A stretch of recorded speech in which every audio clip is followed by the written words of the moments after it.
나는 믿음이 너보다 훨씬 좋아. 내가 믿음으로 이렇게 했는데 왜 너는 믿음이 없어서 못해? 너는 참 못났어. 이렇게 말할 필요가 없어. 왜?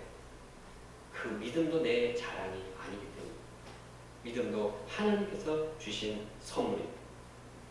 우리가 선물을 자랑하는 것은 선물한 사람을 자랑하는 것입니다. 선물을 받아놓고서 내가 마치 선물 준 사람처럼 나를 자랑한다면 우리는 그 사람을 쪼다라고 합니다. 우리는 그 사람은 참 머리가 안 좋다고 말합니다. 우리 구원은 오직 하나님의 은혜로 이루어졌으니 우리는 자랑할 것이 아무것도 없습니다. 과거 제가 예수님을 처음 영접했을 때는 아무 자랑할 것이 없었습니다. 나를 죄 가운데서 구원하신 그 주님의 크신 사랑을 생각할 때 정말 자랑할 것이 없고 하나님의 은혜에 감사할 따름이었습니다. 이러한 하나님의 은혜가 마음에 충만하니까 또 하나님께서 많은 학생들을 하나님께로 인도하셨습니다.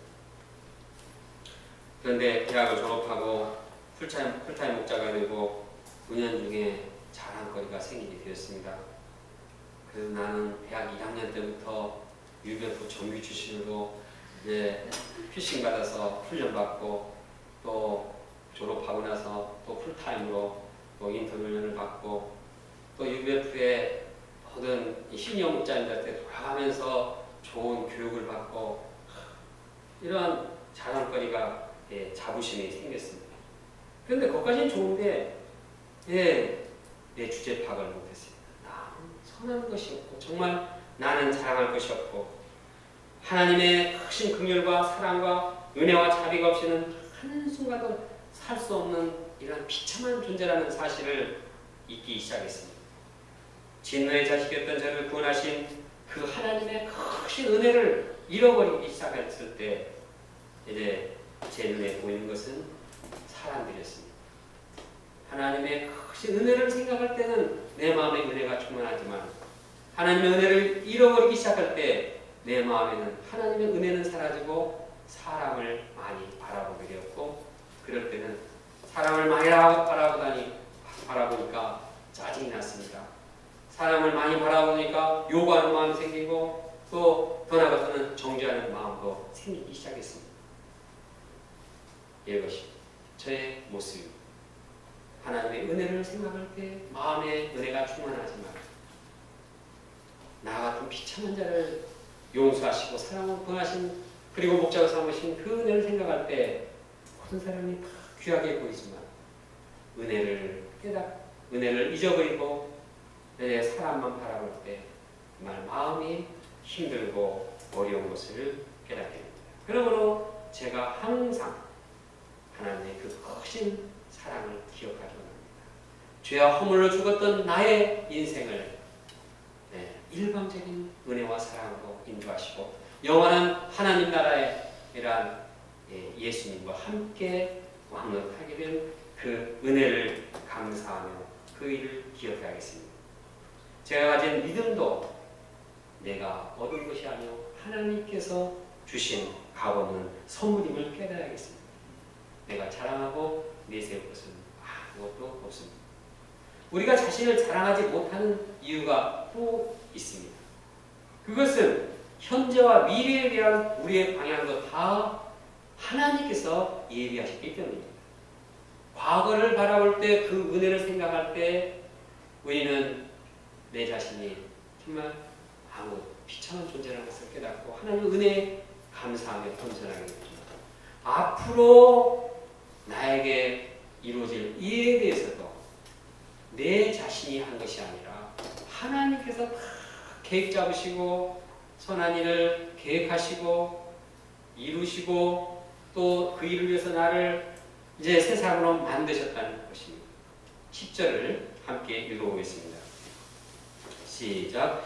우리는 그가 만드신 바라 그리스도 예수 안에서 선함을 외워 지심을 받은 자니 이 일은 하나님이 전에 예비하사 우리로 그 가운데서 행하게 하려 하십니다. 우리는 그의 만드신 바입니다.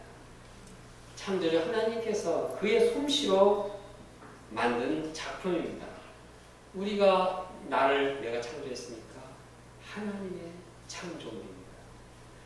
또 우리는 그리스도 안에서 선한 일을 위해서 지식을 받았습니다.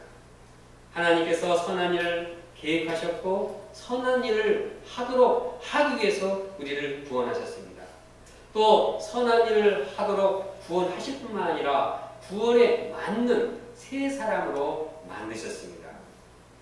하나님 우리를 좀 고친 정도가 아닙니다.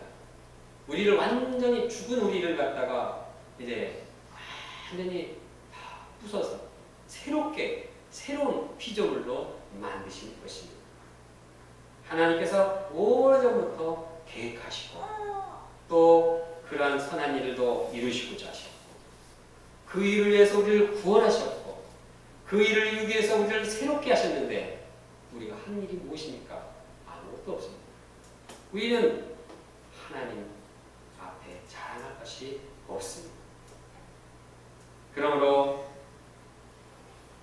내가 무엇을 했다고 자랑할 수도 없는 것이 우리 신자들입니다.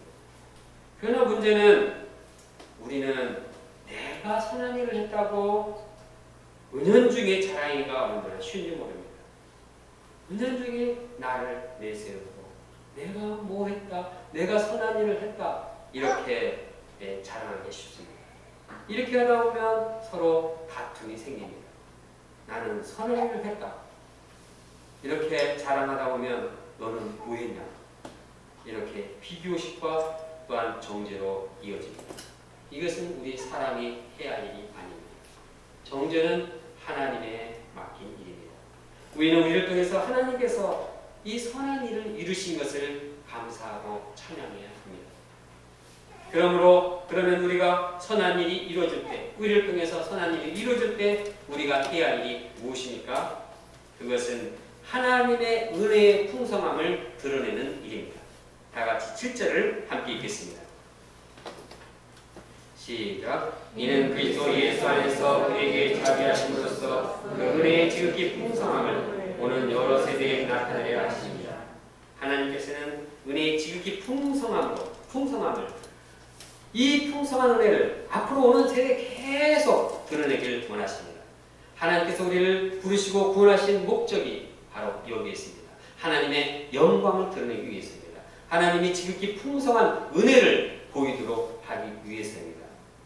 하나님은 자신의 은혜로우심을 드러내고자 하셨습니다.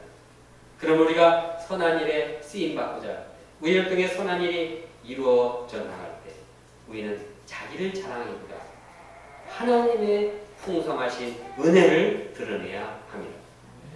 하나님의 은혜가 얼마나 풍성합니까?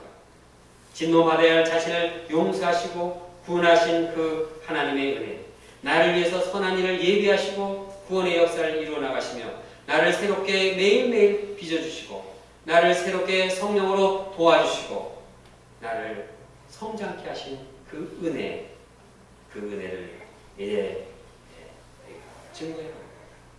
그리고 이 하나님의 은혜가 한이 없다는 것을 자꾸 나타내야 합니다. 우리가 하나님께서 나에게 베푸신 그 은혜를 주위의 사람들에게 증거해야겠습니다. 주위에 있는 사람들에게 내가 받은 은혜를 증거하고 친구, 친척들에게 또 전도를 통해서 일대를 통해서 하나님께서 베푸신 그 풍성한 은혜를 증거해야겠습니다.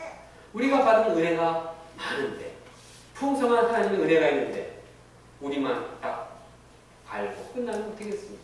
은혜는 막혀버립니다. 그것은 아니라는 것입니다.